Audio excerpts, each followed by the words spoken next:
오늘 우리에게 주신 말씀은 창세기 2장 7절 그리고 로마서 6장 12절부터 13절까지 말씀입니다. 우리 다 함께 읽도록 하겠습니다. 먼저 창세기 2장 7절입니다. 시작. 여호와 하나님이 땅의 흙으로 사람을 지으시고 생기를 그 코에 불어넣으시니 사람이 생명이 되니라. 아멘. 그리고 로마서 6장 12절 13절 같이 읽겠습니다. 시작. 그러므로 너희는 죄가 너희 죽을 몸을 지배하지 못하게 하여 몸의 사역에 순종하지 말고 또한 너희 지체를 불의의 무기로 죄에게 내주지 말고 오직 너희 자신을 죽은 자 가운데서 다시 살아난 자 같이 하나님께 드리며 너희 지체를 의의 무기로 하나님께 드리라. 아멘. 하나님 나라로 본 창세기 7번째 인간 창조라는 제목으로 목사님 말씀 증거해 주시겠습니다.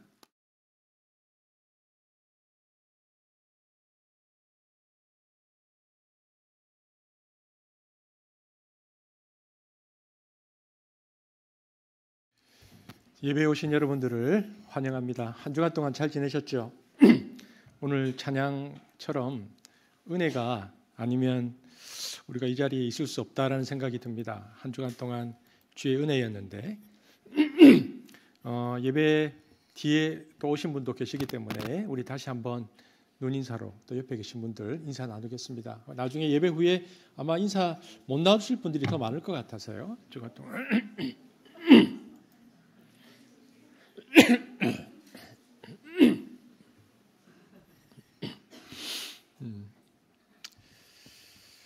제가 기도하고 말씀 전하겠습니다. 사랑의 주님 감사합니다. 이스라엘 백성들이 출애굽해서 또 시내산에서 여호와 하나님 앞에 두 돌판의 계명으로 주의 말씀을 받았던 것처럼 오늘 성령께서 우리의 마음판에 주의 말씀을 새겨주시기를 소망합니다. 그 말씀을 붙들고 광야를 걷게 하시며 가나안으로 나아가게 하시며 하나님께서 기뻐하시는 삶을 살기를 원합니다. 성령 하나님, 오늘 우리가 어떠한 모습과 어떠한 상황과 어떠한 환경 속에 나왔든 간에 한 사람도 그냥 왔다 돌아가지 말게 하시고 성령 하나님께서 친히 얼굴 내밀어 주셔서 한 사람 한 사람 만나주신 은혜가 있도록 인도하여 주옵소서. 예수님 이름으로 기도합니다. 아멘. 지난주에 우리는 인간은 하나님의 형상으로 지음받았다라는 것과요, 형상이 의미하는 바는 인간은 존귀한 존재이고 또 하나님의 통치의 대행자로서 노동하는 존재다라는 것을 살펴보았습니다. 기억나십니까? 여러분 기억 못하시면 제가 거의 오늘 설교가 힘들어집니다. 기억하시죠? 지난주입니다. 이것은 고대 사회에서 히브리 노예들이 생각하던 개념과는 완전히 다른 혁명적인 인권 선언이었다. 제가 말씀드렸고요. 그런데 오늘은 그러한 존재의 사람이 어떻게 만들어졌는가에 대해서 살펴보려고 합니다. 창세기 2장 7절인데 무엇보다 기쁜 것은 2장으로 넘어갔다는 것이죠. 그러나 다음 주에 다시 1장으로 간다는 것을 미리 말씀을 드리고 창세기 2장 7절 함께 읽어보겠습니다. 시작.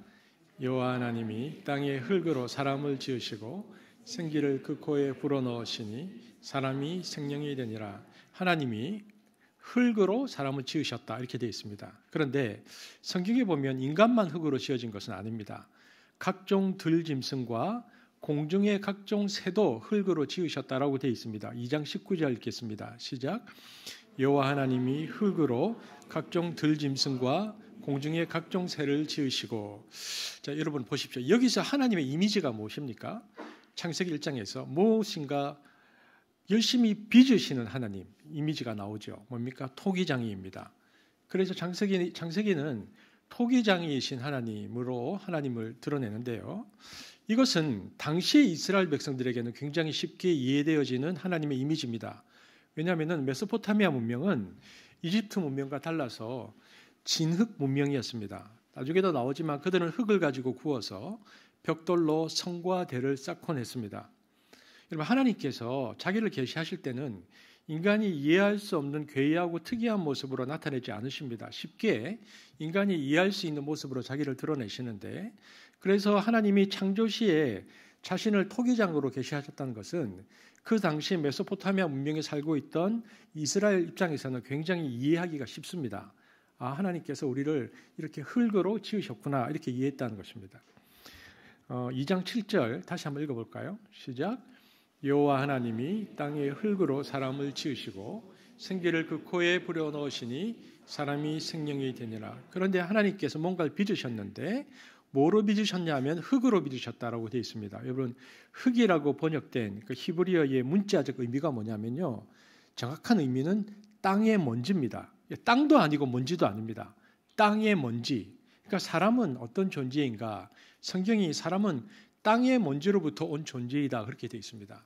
그래서 창세기 3장 19절에 보면요, 너는 먼지니 했을 때 이 먼지가 똑같은 겁니다. 아파르란 단어인데, 너는 먼지니 먼지로 돌아갈 것이니라. 그러니까 인간이 어떤 존재인가? 인간은 먼지다. 그러므로 하나님으로부터 오는 생명의 숨이 없으면요, 인간은 먼지에 불과한 허무한 존재다라는 것을 말해주고 있습니다. 그래서 이러한 인간 혹은 인생의 허무성은 전도서의 기자인 솔로몬이 우리에게 잘 말해주고 있습니다. 전도서 1장 2절 읽겠습니다. 시작. 헛되고 헛되며 헛되고 헛되니 모든 것이 헛되도다. 여러분, 왜냐하면 인간은 먼지니까, 인간의 하나님의 영이 없으면 인간은 그저 먼지니까 헛된 존재라는 것입니다. 여러분, 우리의 육체는 그렇게 먼지로 만들어졌습니다. 근데 하나님이 그 흙으로 만들어진 우리의 육체에 생기를 불어넣으셨습니다. 그러니까 흙인 인간이 생명이 되었다, 이렇게 되어 있습니다. 창세기 2장 7절 다시 읽겠습니다. 시작. 여호와 하나님이 땅의 흙으로 사람을 지으시고 생기를 그 코에 불어넣으시니 사람이 생명이 되니라. 여기 이제 생명, 네피시 하야라고 되어 있는데, 문자적으로 살펴보면 흙이었는데 living being, 살아있는 존재가 되었다. 흙이었는데 하나님의 생기가 들어오니까 살아있는 존재가 되었다라고 성경이 말합니다. 여러분, 이 장면이 도대체 흙이었는데 흙이 어떻게 살아있는 존재가 되었는가를 아주 자세히 묘사해주고 있는 성경이 있습니다. 에스겔서입니다. 에스겔의 환상인데요, 에스겔이 환상을 보았습니다. 골짜기에, 환상입니다, 마른 뼈가 가득했습니다. 킬링필드죠.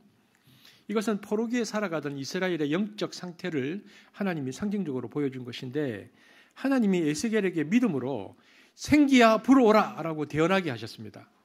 그렇게 하자 무슨 일이 생겼는가?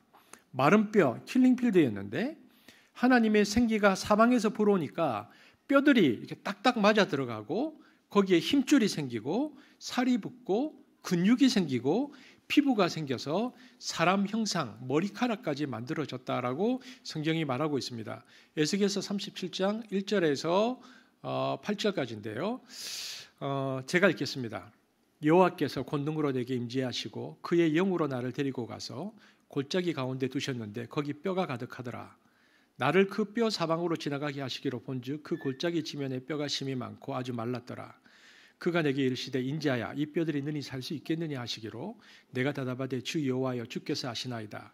또 내게 이르시되 너는 이 모든 뼈에게 대언하여 이르기를 너희 마른 뼈들아, 여호와의 말씀을 들을지어다. 주 여호와께서 이 뼈들에게 이같이 말씀하시기를 내가 생기를 너희에게 들어가게 하리니 너희가 살아나리라.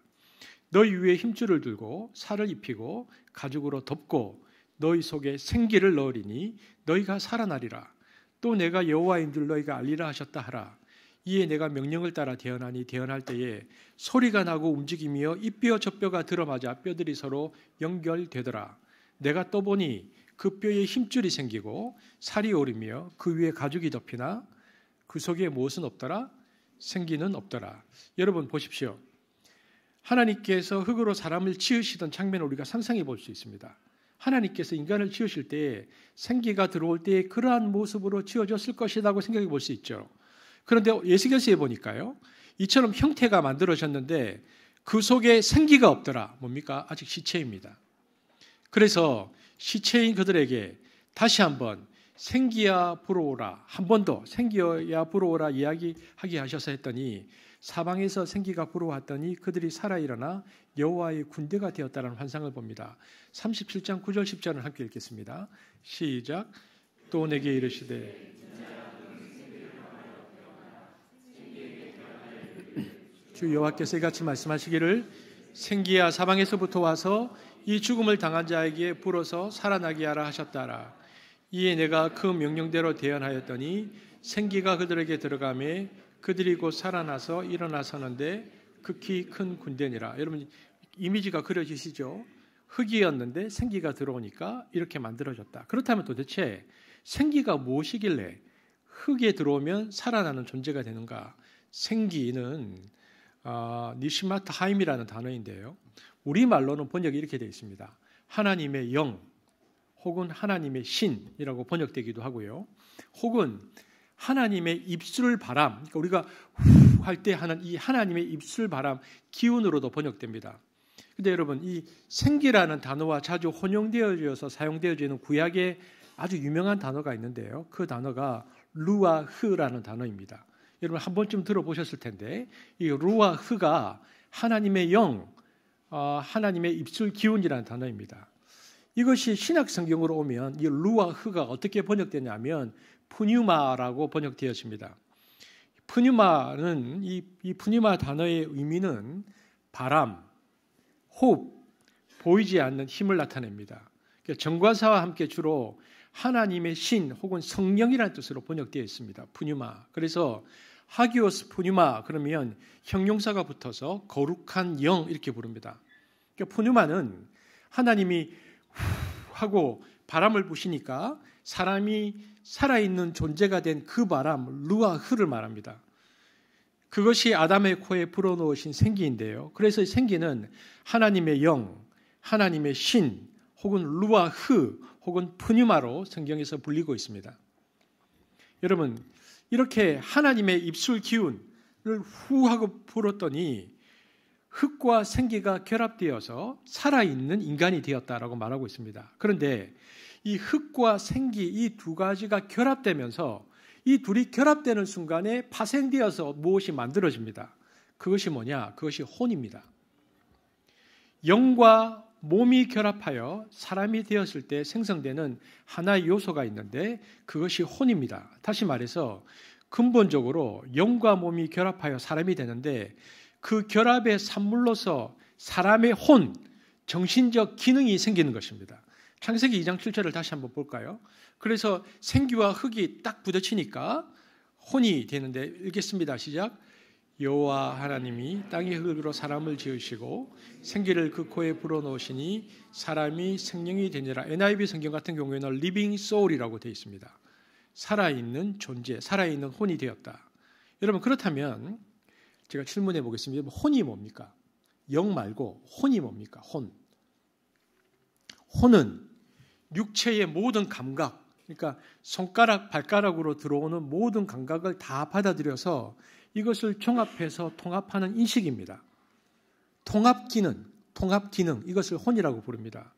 그래서 우리가 보통 이제 영혼이라고 부를 때 영혼은 영, 그리고 혼 이렇게 두 개가 아니고 동전의 앞 뒷면처럼 인간에 보이지 않는 영적 실체의 두 측면인데요. 그런데 기능적으로 다른 것입니다. 영이라는 말이 주로 쓰일 때는 하나님과 관련될 때 영이라는 표현을 많이 쓰고요. 영혼이 육체와의 어떤 통합 기능을 할 때, 지성적 종합 인지적 기능을 할 때는 혼이라는 표현을 씁니다. 그래서 영이 떠났다 혹은 혼이 떠났다는 같은 말입니다. 다만 영은 하나님과 연관된 기능이죠. 그리고 혼은 우리의 육체와 연관된 기능인데요. 그러면 제가 인간의 혼이 영혼이라고 부르잖아요. 그러면 짐승의 혼은 어떻게 됩니까? 짐승의 혼은 신학적으로 각혼이라고 부릅니다. 왜냐하면 감각하는 혼, 감각혼. 개도 혼이 있어서 주인 알아보고 웃고 심지어는 좋아서 꼬리도 흔듭니다. 어떨 때는 눈물도 흘려요, 개가. 인간에게도 짐승에게도 똑같이 이런 감각하는 통합하는 측면의 기능이 있습니다. 그런데 이거 인간이 단순히 그것만 있는가? 여러분 감각혼은 동물에게 있는 감각혼은 육체로부터 오는 것이기 때문에 육체가 죽으면 감각혼이 사라집니다. 그래서 동양의 모든 사상은 인간이 죽으면 자연세계로 돌아간다. 무의사상 이렇게 이야기합니다. 자연세계로 돌아간다는 것이 인간이나 짐승이나 모두 무언가를 느끼는 각혼, 감각혼이라는 측면에서는 똑같은데 성경은 인간의 혼이 감각혼이 아니라 영혼이라고 말하죠.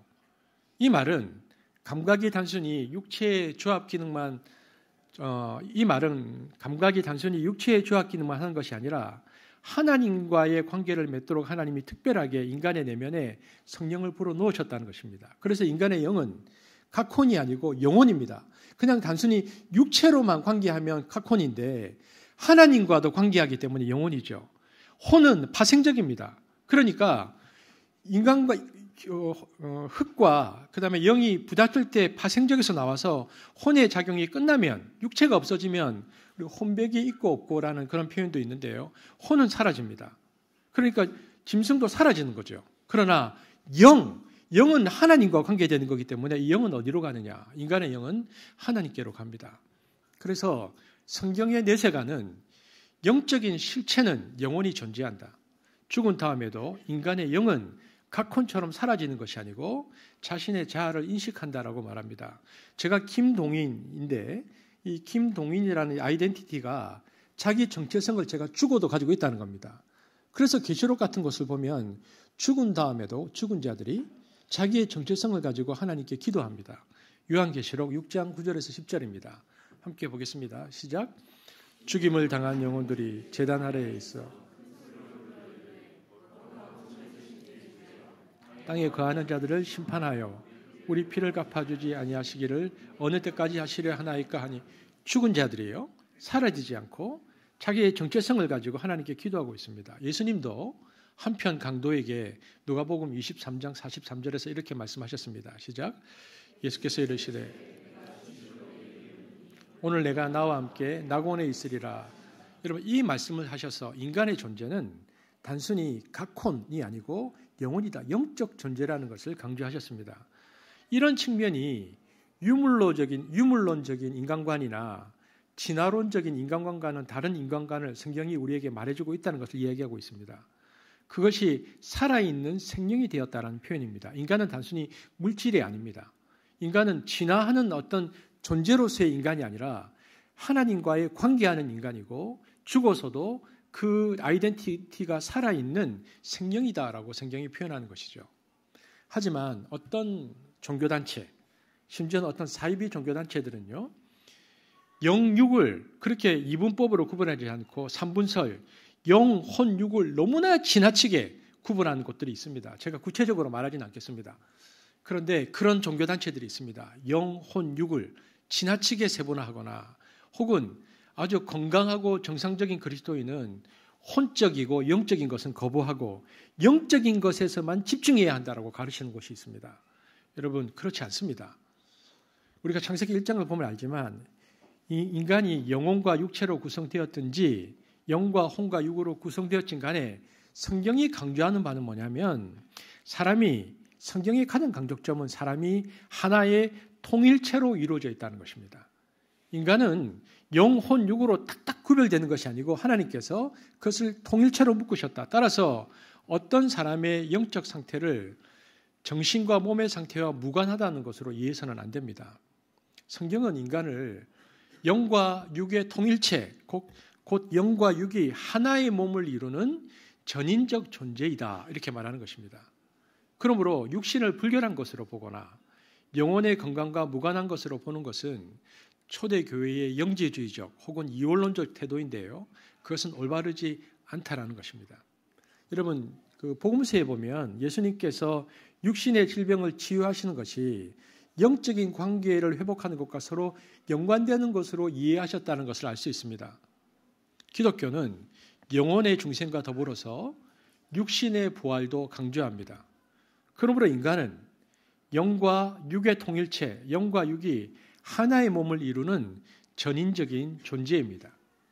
여러분, 제가 한번 질문해 볼게요. 어떤 사람이 성령이 충만해요. 정말 성령으로 충만합니다. 너무 충만한 상태에 있어요. 근데 이 사람이 한 일주일 정도 잠을 안 잤어요. 그럼 어떻게 될까요? 성령이 충만한데 그 성령의 충만함이 육체의 기능을 떠넘으면서 계속 활동할 수 있을까요? 그렇지 않습니다. 성령이 충만해도 일주일 잠을 못 자면 넘어집니다. 성령이 충만해도 그 사람이 스트레스를 많이 받잖아요. 그러면 똑같이 스트레스를 받습니다. 왜냐하면 인간은 영과 혼과 육으로 구별할 수 없습니다. 통합적 기능을 가지고 있는 전인적 존재라는 것입니다. 그런데 그 인간이 죄를 지어서 성경에 보면 영적 기능이 손상이 됩니다. 그러니까 각 혼의 기능은 많이 발달되고 하나님과 연관된 영적 기능이 손상이 돼요. 그래도 가끔 손상되었지만 다른 영과는 통신을 가끔 할 수 있는데 하나님과는 안 됩니다. 죄 때문에 이제 그 기능이 손상되어져. 이것을 성경 표현으로 하면 죄로 말미암아 인간의 영이 죽었다라고 표현합니다. 로마서 5장 12절입니다. 함께 읽겠습니다. 시작. 그러므로 한 사람으로 말미암아 죄가 세상에 들어오고 죄로 말미암아 사망이 들어왔나니 이와 같이 모든 사람이 죄를 지었으므로 사망이 모든 사람에게 이르렀느니라. 이처럼 인간이 타락하면 영원히 하나님과의 관계가 단절됩니다. 죄가 들어오면서 단절이 생기죠. 그때부터 어떤 일이 벌어지는가?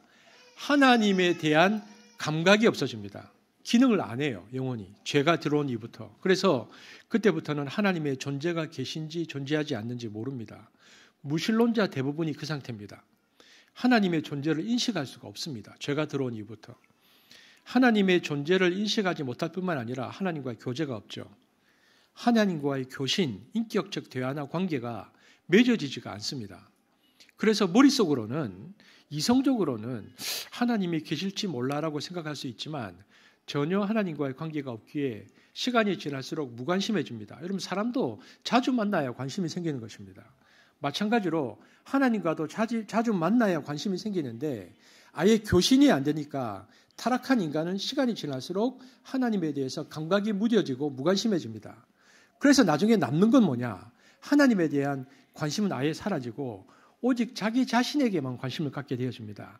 이것이 타락한 인간의 상태입니다. 자기 중심. 그래서 타락한 인간의 특징은 하나님에 대한 인식이 사라지고요. 오로지 자기에 대해서만 생각을 하게 되어지는 자기 중심을 갖게 되어지는데 이것이 성경이 죄라고 말합니다. 그런데 이 영이 거듭납니다. 예수의 보혈로 성령으로 다시 태어나면 하나님과 우리 사이의 장벽인 죄가 사라지고 기능을 상실했던 영이 하나님을 인식하게 되고 하나님을 느낍니다. 그때부터 죄를 인식하면서 회개가 일어나고요. 하나님을 향하여 방향을 바꿉니다. 이것을 뭐라고 표현하느냐? 영적으로 거듭났다라고 표현합니다. 영이 하나님과의 교신 능력이 다시 회복되는 것입니다. 이렇게 해서 인간의 영이 다시 살아있는 영으로 창세기에 있는 살아있는 혼으로 다시 작동하기 시작합니다. 그렇게 되어지면 그 다음에는 사람에 대한 관계도 회복됩니다. 이렇게 해서 소위 하나님과 사람 앞에서 신앙생활을 바른 방향으로 할 수 있게 되어지는 것입니다. 그래서 성경에 보면요. 인간의 영이 거듭나면 무엇이 새로워진다라고 표현하냐면 인간의 영이 거듭나면 마음이 새로워진다고 표현합니다. 왜냐하면 인간의 영이 마음에 거한다고 되어 있기 때문에 그렇습니다. 그래서 마음을 새롭게 함으로라는 표현이 성경에 매우 많이 나옵니다. 여러분 또 질문해 보겠습니다. 여러분 마음이란 게 무엇입니까? 마음은 우리 인격의 지성소입니다. 인격이라 하면 세 가지 요소를 가지고 있습니다. 지, 정, 의, 지성, 감정, 의지가 있다는 말입니다. 컴퓨터로 말하면 CPU 비슷한 겁니다.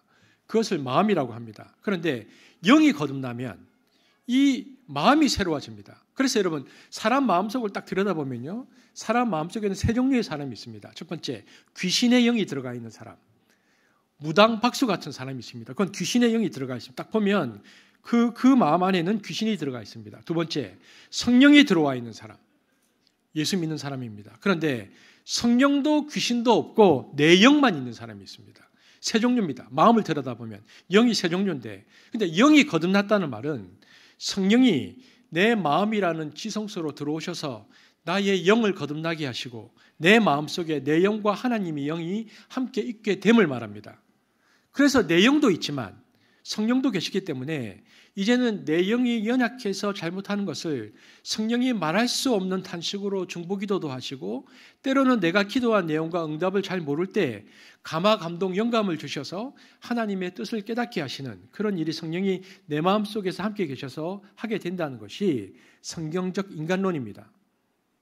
그래서 성령이 내 마음속에 오셔서 영이 거듭나면요, 딱딱하고 굳고 완악한 마음이 없어지고 부드럽고 어린아이 피부처럼 민감한 마음이 됩니다.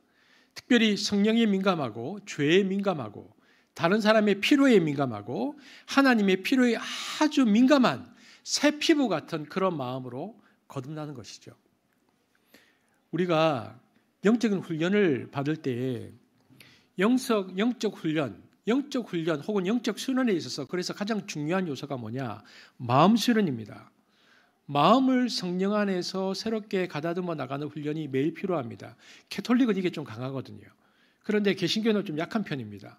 그런데 영성 훈련에 있어서 리차드 포스터가 쓴 영적 훈련과 성장이라는 책을 읽어보아도 대부분 어떤 기능적인 영적 훈련이 많이 나오는데 중요한 것은 우리의 마음의 훈련입니다.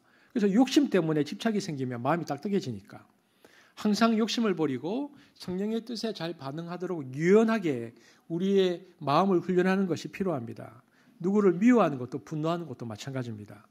미움과 분노와 상처가 생기면 마음이 또 굳어지죠. 근데 하나님은 완악한 마음, 딱딱한 마음, 이 습관적인 마음, 영적 예민성을 상실한 마음을 싫어하십니다. 그러므로 우리가 늘 성령 안에서 새 마음을 구하면 하나님이 날마다 예수님의 보혈로 씻기시고 말씀으로 우리 마음을 다듬어 주셔서 아주 깨끗하고 민감하고 투명한 마음이 될 수 있도록 우리를 이끄십니다. 그래서 하나님과의 교통에 있어서 우리가 굉장히 민감하게 되죠. 여러분, 우리 좀 큐티하고 있습니다. 우리 교회 성도들이 한 읽고 계시는 분이 한 35분 정도 읽으시고 한 20분 정도가 매일 글을 써주시는데요. 여러분, 큐티가 왜 중요한지 아십니까? 말씀으로 우리 마음을 다듬는 훈련입니다. 그래서 우리의 마음이 말랑말랑해지는 거죠. 깨끗하고 민감하고 투명한 마음이 되어야 하나님과의 교제가 아주 선명해집니다. 이처럼 우리의 마음, 거듭난 우리의 마음이 영성 훈련을 통해서 하나님 앞에서 새로워지는 이 훈련들이 날마다 우리에게 필요하다는 것입니다. 이것이 우리의 이제 하나님께서 만드신 우리의 영의 문제이죠. 그런데 문제는 뭐냐? 몸입니다. 영은 우리가 그렇게 훈련하면 되는데 몸입니다. 여러분, 인간에게는 영혼이 있지만 육체가 있습니다. 저 육체가 있으니까 여러분이 저를 보시는 거잖아요. 하나님은 영혼뿐만 아니라 흙으로 인간을 지으셨죠. 육체를 인간에게 주셨습니다. 그런데 우리가 신앙생활을 해나가는 데 있어서 직접적인 영향을 받는 부분은 영이 아닙니다. 몸입니다. 왜냐하면 우리는 늘 죄와의 문제를 안고 살아가고 있고요. 특별히 죄의 특징이 뭐냐면 우리의 몸을 지배하려고 합니다.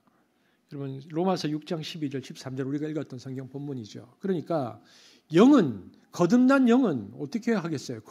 건드리지 못하겠지만 죄는 끊임없이 우리의 육체를 건드린다는 것입니다. 로마서 6장 12절 13절 함께 읽겠습니다. 시작. 그러므로 너희는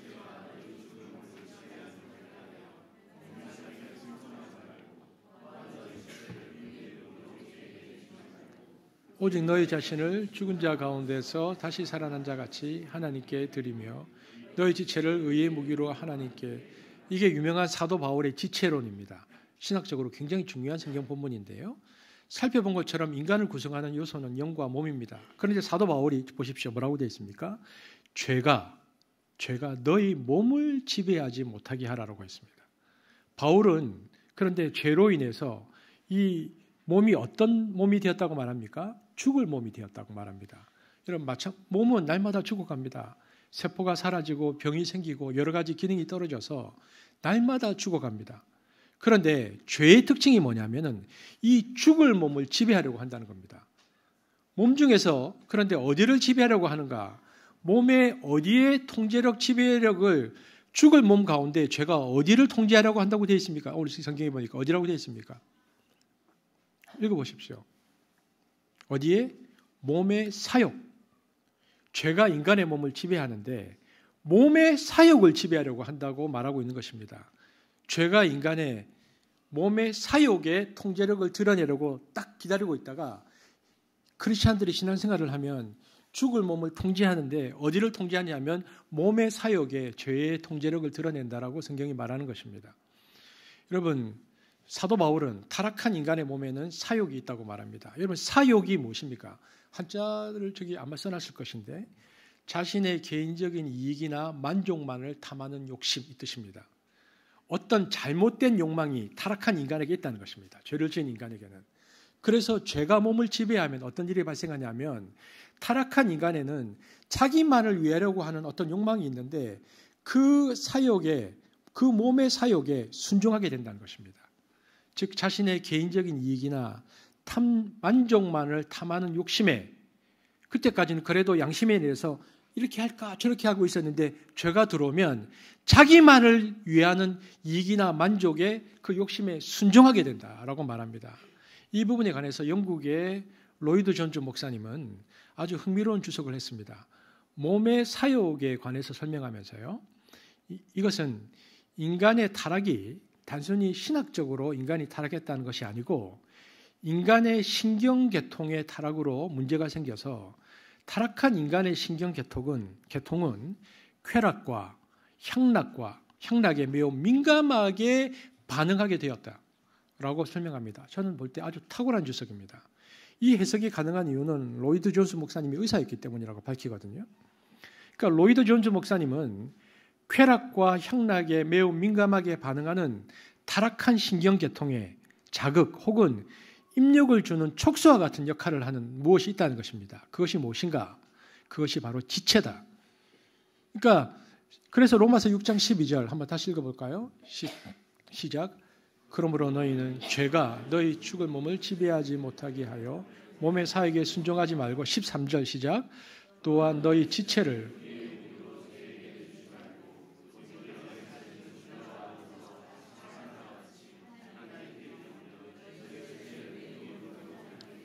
보십시오. 인간이 타락했잖아요. 타락한 이후에 인간 안에는 사욕이 있는데 죄가 지배하면 그 사욕에 점령당해서 완전히 자기만을 위한 인간 존재가 되는데 그러면 죄가 인간을 어떻게 사욕에 지배당하도록 하는가? 그 역할을 하는 것이 지체, 우리의 몸이라는 것입니다. 야고보에서도 모든 정욕은 지체에서 나온다고 말합니다. 야고보서 4장 1절 시작. 너희 중에 싸움이 어디로부터 다툼이 어디로부터 나느냐. 그래서 사도 바울의 인간론에 있어서 가장 중요하게 생각하는 부분은 지체입니다. 여러분 지체가 뭡니까? 히브리어 헬라어를 보면 몸의 지체라는 것은 간단합니다. 눈, 코, 귀, 입, 손발, 감각기관을 말합니다. 그래서 예수님이 이렇게 말씀하셨는데요. 마태복음 5장 30절 시작. 또한 만일 내 오른손이 너로 실족하게 하거든 찍어내 버리라. 내 백체 중 하나가 없어지고 온몸이 지옥에 던지우지 않는 것이 유익하니라. 여기에서 말씀하시는 백체가 그러니까 지체들의 복수 표현인데 손과 발을 가리킵니다. 감각기관을 지체라고 말하는 것입니다. 여러분 우리가 오늘 설교를 들으면서 알아야 하는 것이 있습니다. 인간 창조 얘기하니까 하나님께서 인간을 그냥 그렇게 만드셨구나 이렇게 생각하면 안 되고 우리가 알아야 하는 것은 우리의 이 모든 감각기관은요. 우리의 거룩 혹은 성화 전쟁에 있어서 가장 최전선입니다. 왜냐하면 우리 몸의 신경세포가 다 오염이 되어서 자신의 개인적인 이익이나 만족만을 탐하는 욕심에 사로잡혀 있는데 그 신경을 자극하는 통로, 죄가 들어오는 통로가 감각기관인 지체이기 때문입니다. 학자들은 그래서 이것을 뭐라고 표현했느냐. 거룩의 전략적 요충지라고 불렀습니다. 여러분 전략적 요충지 우리 군에 갔다 오신 특히 장교분들 잘 아시잖아요. 뭡니까? 전략적 요충지 군사용어입니다. 전쟁에 있어서 다른 지역은 다 빼앗길 수 있지만 그것만 확보하면 전투의 승패를 바꿔놓는 절대로 놓쳐서는 안 되는 중요한 요충지. 인천 상륙작전이 그런 거잖아요. 저기를 치면 이긴다. 여러분 로마서 6장 13절 다시 한번 보십시오. 그런 관점으로 시작.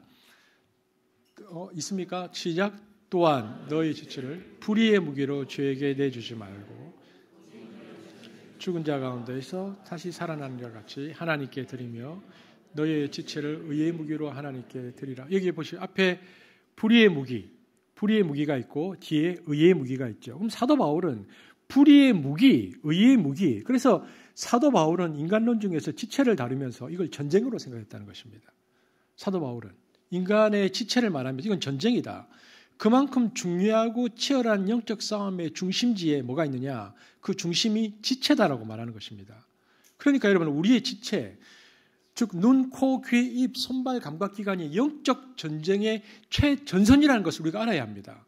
그냥 우리가 신앙생활을 할 때 관념으로 신앙생활을 하면 안 된다는 것입니다. 그런데 많은 사람은 영적 전쟁의 전략적 요충지라는 생각을 하는가입니다. 이 생각을 하지 못하기 때문에 우리의 신앙은 피상성을 벗어나지 못하고 관념적인 신앙생활에 머물 때가 많습니다. 그래서 머리에서 설교를 듣고 나서 머리에서 눈, 코, 귀, 입, 손발까지 우리의 신앙의 자리가 나아가지 못하는 것입니다. 그냥 머리에서 듣고 가는 것입니다. 그러나 우리의 진짜 신앙의 싸움의 자리는 머리가 아니고 지금 설교 시간에 듣고 이해한 것이 아니고 눈, 코, 귀, 입, 손발입니다. 이것이 우리의 신앙생활의 최전선이라는 것입니다. 사도 바울은 지체, 눈, 코, 귀, 입, 손발을 어떻게 하라고 말합니까? 죄에게 넘겨주지 말고 너희 지체를 의의 무기로 하나님께 드리라고 말합니다. 다시 한번 보겠습니다. 그러니까 그 지체를 어떻게 하라? 읽겠습니다. 시작. 불의의 무기로 죄에게 내주지 말고 오직 너희 자신을 죽은 자 가운데서 다시 살아난 것과 같이 하나님께 드리며 너희 지체를 의의 무기로 하나님께 드리라. 여러분 이것을 놓치면요 모든 전쟁에서 진다는 겁니다. 아무리 신앙생활을 이렇게 얘기해도 그 지체 전쟁에서 지면 너희는 진다. 그렇다면 여기 보니까 너희 지체를 의의 무기로 드리라. 그러니까 우리가 이 손과 발, 입을 의의 무기로 드리라. 이게 무슨 말입니까? 여기서 무기라고 쓰여져 있는 헬라 단어를 보면 세 가지 해석이 가능합니다. 첫 번째 그릇, 두 번째 도구, 세 번째 칼입니다. 우리가 주님을 인격적으로 받아들이고 성령의 기운으로 충만해지면 우리의 눈, 코, 귀, 입, 손발이 성령의 그릇 혹은 성령의 도구가 된다는 겁니다. 더 나아가서 우리의 감각기관인 지체가 단순히 성령의 그릇과 도구를 넘어서 하나님의 칼돌 될 수 있다고 말합니다. 그렇다면 도대체 어떻게 우리의 말, 우리의 행동 하나하나가 성령의 검이 될 수 있습니까? 에베소서 6장 17절 읽겠습니다. 시작. 구원의 투구와 성령의 검, 곧 하나님의 말씀을 가지라. 여기 보십시오. 여기 다 어른들이잖아요. 여러분 사람이 20대만 지나도 다 큰 어른들, 여러분 20대만 지나도 그렇습니다. 자기 생각과 고집이 가득 찬 사람들이 누군가의 말을 듣고 자기 평생 살아오던 방식을 바꾸겠습니까? 그런 일은 없습니다. 그런데 한 40이 되었다. 중년이 되었는데 누가 하는 말을 듣고 아 그래 그 말이 맞지. 그러면 내가 살아왔던 내 인생과 가치관을 바꾸겠다. 여러분 그런 일은 없습니다. 그런 사람이 어디 있습니까? 그런데 만약 그런 일이 일어난다면 그것은 한 가지입니다. 오직 좌우의 날성검보다 예리한 하나님의 말씀으로 그 얘기를 들었던 그들의 심장과 골수와 영혼 깊은 곳까지 찌를 때만 그런 일이 가능합니다. 놀라운 것은요. 의사들이 수술해야 할 부위를 정확하게 알고 아주 예리하게 그 부분을 집도하는 것처럼 하나님의 말씀 중에도 나와 그들의 삶에 꼭 손대야 할 부분을 성령께서 아셔서 정확하게 그분에게 딱 그분에게 필요한 말씀으로 감동으로 가서 그분에게 딱 부닥칩니다. 하나님의 말씀은 군더더기 하나 없이 페트리온 미사일처럼 정확하게 그 사람의 필요한 부분을 정확하게 딱 건드리는데 그런데 누구든지 그 말씀 성령의 검을 속이거나 비껴갈 수 없습니다.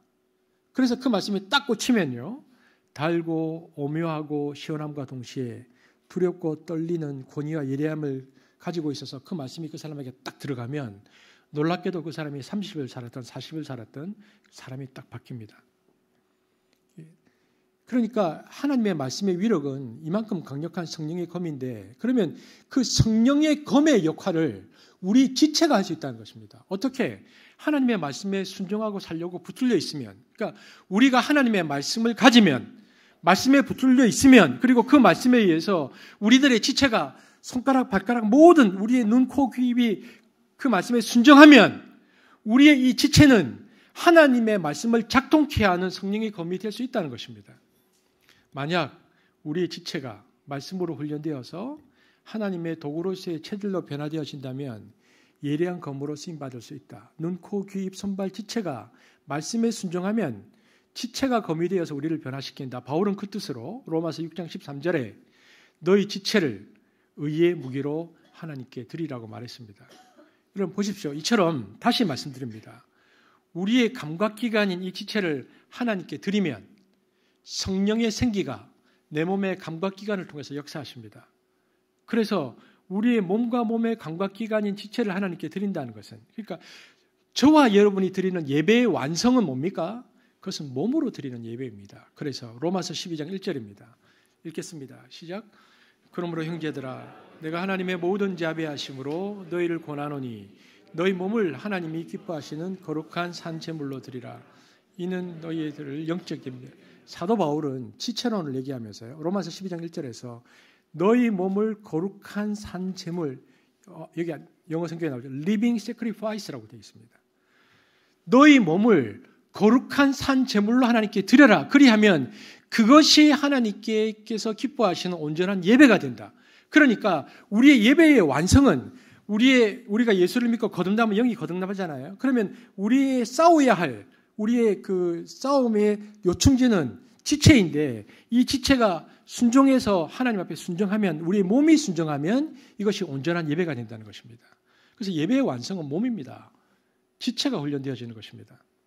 그러므로 우리의 신앙생활에 있어서 가장 큰 훈련은 무엇인가?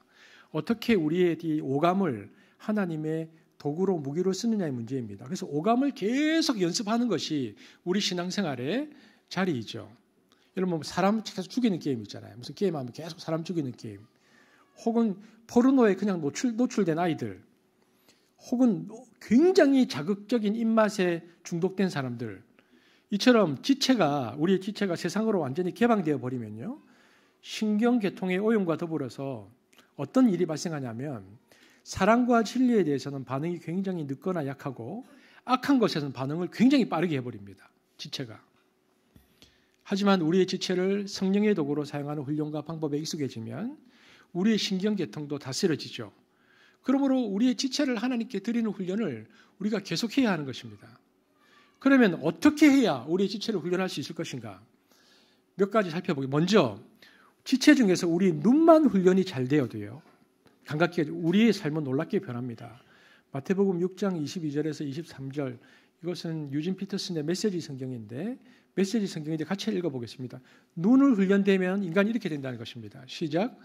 눈은 몸의 등불이니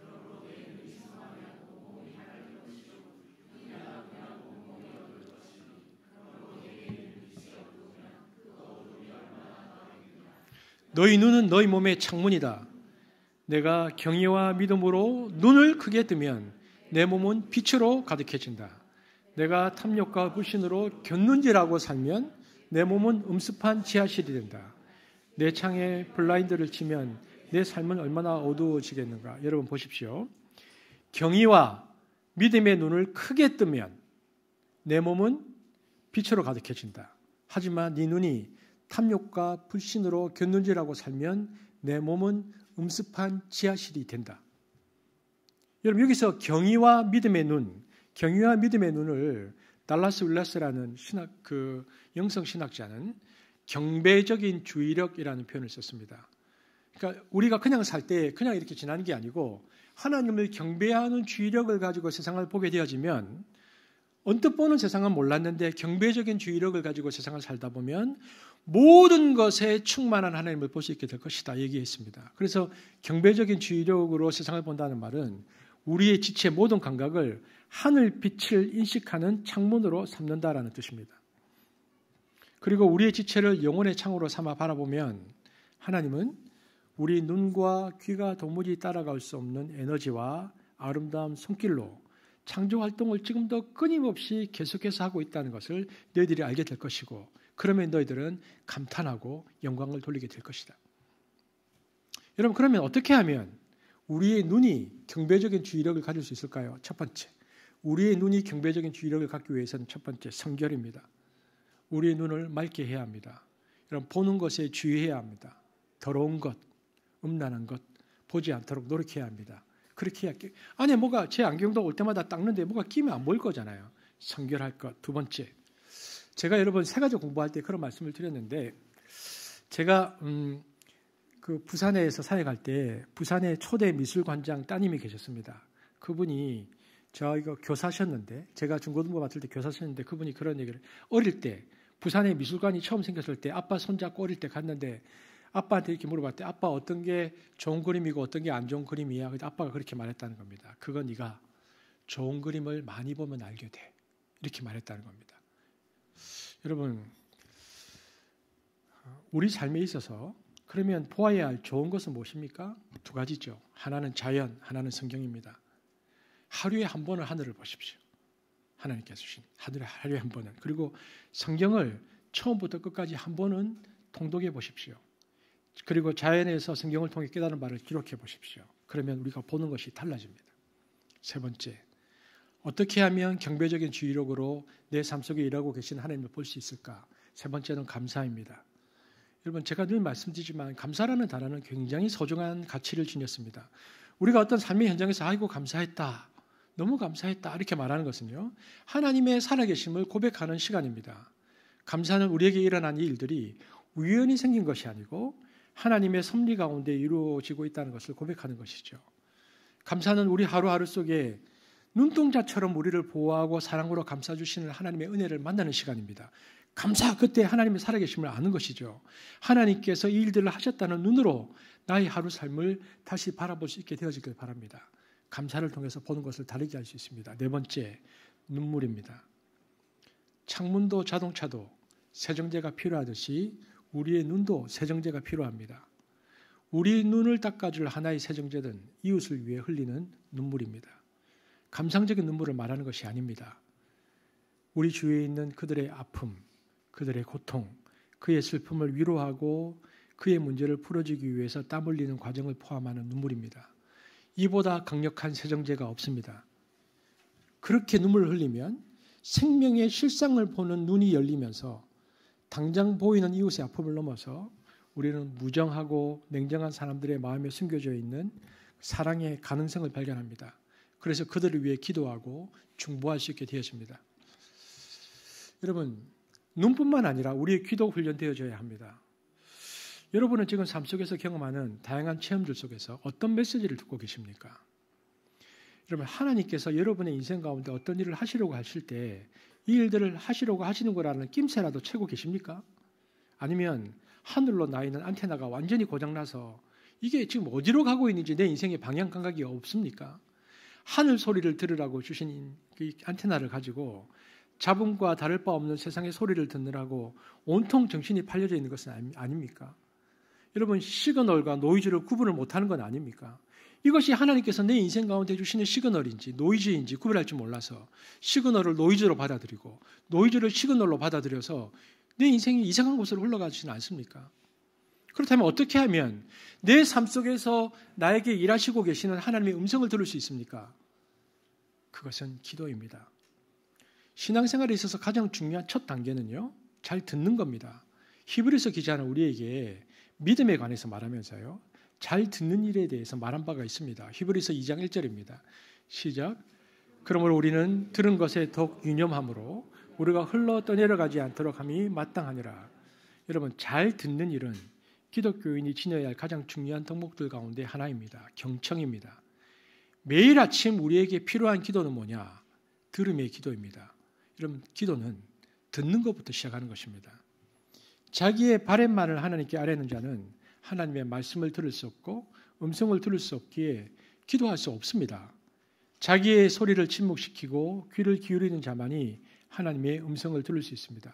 여러분, 이번 주에 여러분 기도해 보셨습니까? 교회 와서도 마찬가지입니다. 기도하러 나와서 눈을 딱 감잖아요. 내가 기도해야지. 그러면 어떻게 됩니까? 눈을 딱 감는 순간에 내 무의식 속에 있는 소리가 나를 꽉 채워버립니다.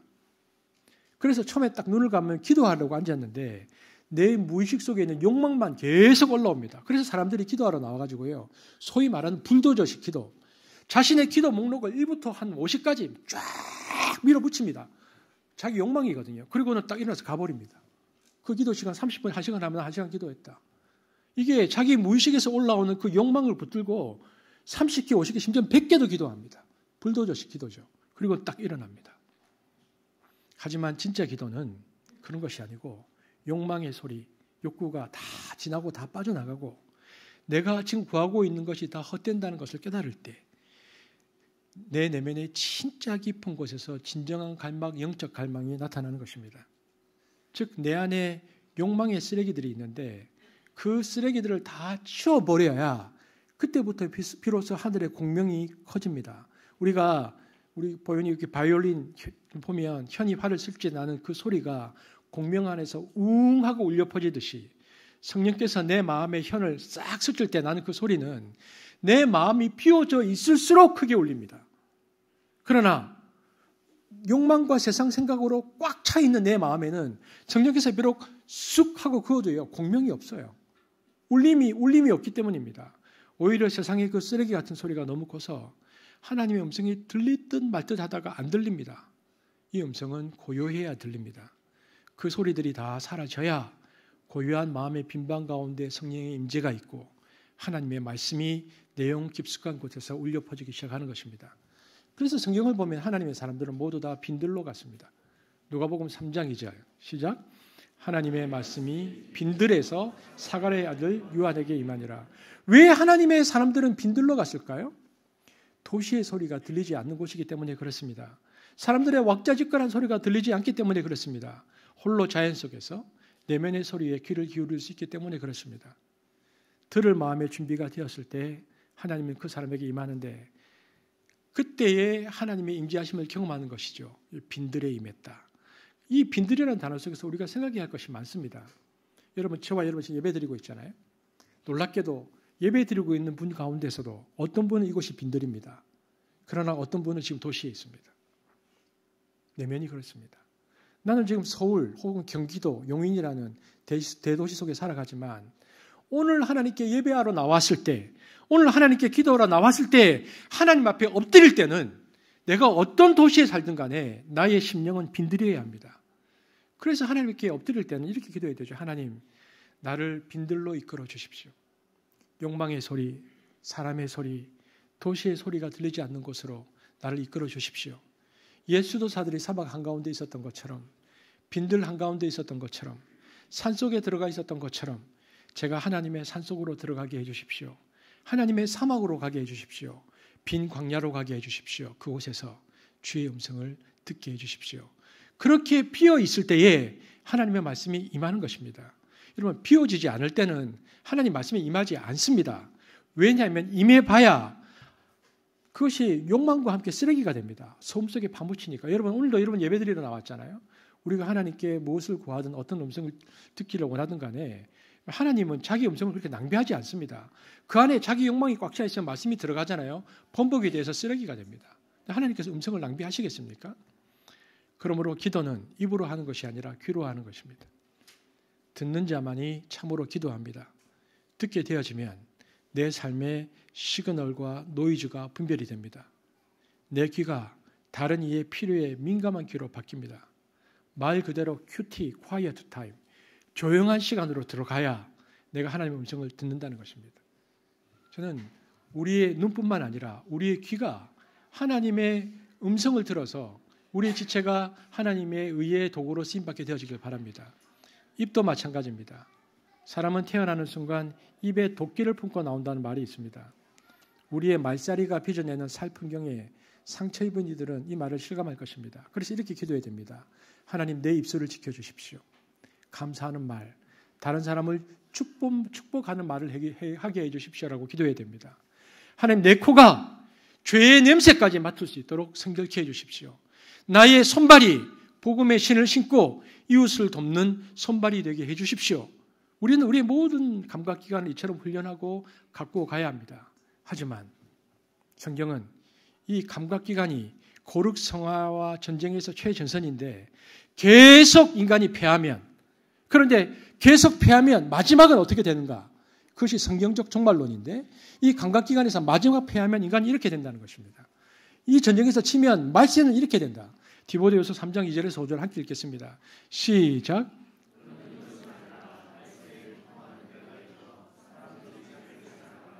돈을 사랑하며 자랑하며 교만하며 비방하며 부모를 거역하며 감사하지 아니하며 거룩하지 아니하며 무정하며 원통함을 풀지 아니하며 모함하며 절제하지 못하며 사나우며 선한 것을 좋아하지 아니하며 배신하며 조급하며 자만하며 쾌락 사랑을 하기를 하나님 사랑하는 것보다 더하며 경건의 모양은 있으나 능력은 부인하니 이 같은 자들에게서 내가 돌아서라. 여러분, 디모데후서가 말하는 인간의 지체가 계속해서 이 전쟁에 패하면 마지막 인간이 이렇게 된다.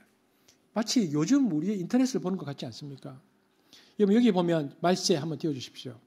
이 말세 마지막 이제 보면 이 말세라는 말은 신약 성경에서 신약 성경의 단어를 번역한 것인데요. 이 말의 문자적 의미는 마지막 날입니다. 그런데 신약 성경에는 이 말이 두 가지 의미로 쓰였습니다. 하나는 좁은 의미로 주님께서 재림하시는 날이 말세입니다.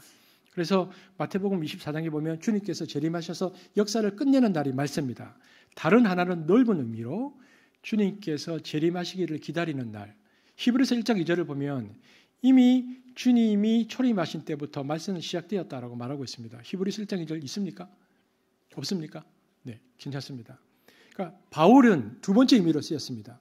주님께서 오시는 그날을 말한 게 아니고 주님의 초림으로부터 지금까지 이미 말세가 시작되었다. 여러분 이 그림 한번 보십시오. 우리가 잘 아는 그림, 하나님 나라 그림. 이 그림이죠. 하나님 나라는 우리가 하나님 나라로 본 창세기잖아요. 하나님 나라는 주님이 이 땅에 초림하시는 그날 십자가 시작되었습니다. 그리고 이미 마지막 종말이 시작되었죠. 하나님 나라는 그러나 주님이 다시 재림하시는 날 완성될 것입니다. 그래서 주님의 초림과 재림 사이에 하나님 나라 이미 와 있지만 아직 와 있지 않는 이 종말론적 시간, 이 종말론적 시간이 지체가 싸워야 할 영적인 최전선이라는 것입니다. 사도 바울이 그것을 얘기했습니다. 이미 종말은 시작되었다. 저 삐끔진 곳에 너희들은 지체로 싸워야 되는데 이 지체가 계속해서 싸움에 밀리면 마지막에 어떻게 되는가? 그러니까 하나님 나라를 확장하려는 세력들과 이를 방해하려는 세력 사이에 물러설 수 없는 싸움이 저 삐끗친 곳에서 이루어지는데 그런데 그 싸움의 대상들이 아까 보았더니 무엇입니까? 돈, 교만. 교만은 그냥 내가 교만하는 것이 아니고 자신들의 생각과 주장에 대한 확신, 시대 정신을 말합니다. 그리고 쾌락. 그러므로 시대의 철학과 돈과 쾌락이 만연하여 자기 중심이 더 강화되어가는 종말론적인 세상에서 지체가 하나님의 도구를 넘어서 검으로서 쓰임받는다는 것은 사도 바울의 이야기처럼 우리 신앙생활의 핵심이라는 것입니다. 끊임없이 지체는 돈, 쾌락, 시대 정신 속에 우리가 빠져들게 하지만 그러나 우리를 하나님의 거룩의 요충지로 만들어서 하나님 나라를 회복하고 확장하는데 우리가 쓰임받아야 한다는 것이 사도 바울의 지체론입니다. 생각해 보면 세상에는 우리의 감각을 만족시키는 것이 정말 많습니다.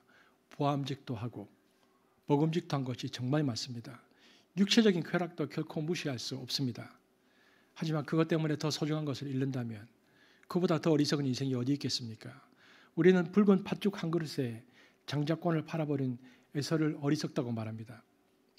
사탄은 그런데 우리에게 영원한 것을 팔아서 순간의 쾌락을 사라고 우리를 부추깁니다. 하지만 주님은 우리의 순간 속에 너희 지체를 통하여 영혼을 끌어들이라고 말합니다. 순간 속에 영혼을 끌어들이는 삶이 하나님 나라를 받아들이고 누리는 삶입니다. 지체를 훈련함으로 성령의 도구로 쓰임받아 이미 임한 하나님 나라를 누리는 우리가 되기를 소망합니다. 그리고 원래 창조하신 하나님의 형상을 성령 안에서 날마다 회복해 나가는 우리가 되기를 원합니다. 그래서 하나님 보시기에 정말 하나님 나라를 확장하는 데에 귀하게 쓰임받는 한습이 되어지기를 주의 이름으로 축복합니다. 기도하겠습니다. 하나님, 좋은 것 보게 해주십시오. 하나님, 악하고 음란한 것 보지 않게 해주십시오. 하나님, 노이즈와 시그널을 구별해서 듣게 하시고 고아와 과부와 가난한 자들의 소리에 민감한 내가 될 수 있도록 인도해 주십시오. 죄의 냄새를 알도록 나를 성결케 해주시고 나의 입이 격려와 축복의 도구로 쓰임받게 하시며 손발이 복음을 전하는 발, 이웃을 섬기는 손대접의 손이 되게 하여 주옵소서. 그래서 이 영적 전쟁에서 날마다 승리하며 이미 와 있는 이 마지막 날을 하나님 나라를 끝까지 확장하는 데 쓰임받는 우리가 될 수 있도록 우리를 사용하여 주옵소서. 감사를 드리며 예수님 이름으로 기도합니다. 아멘.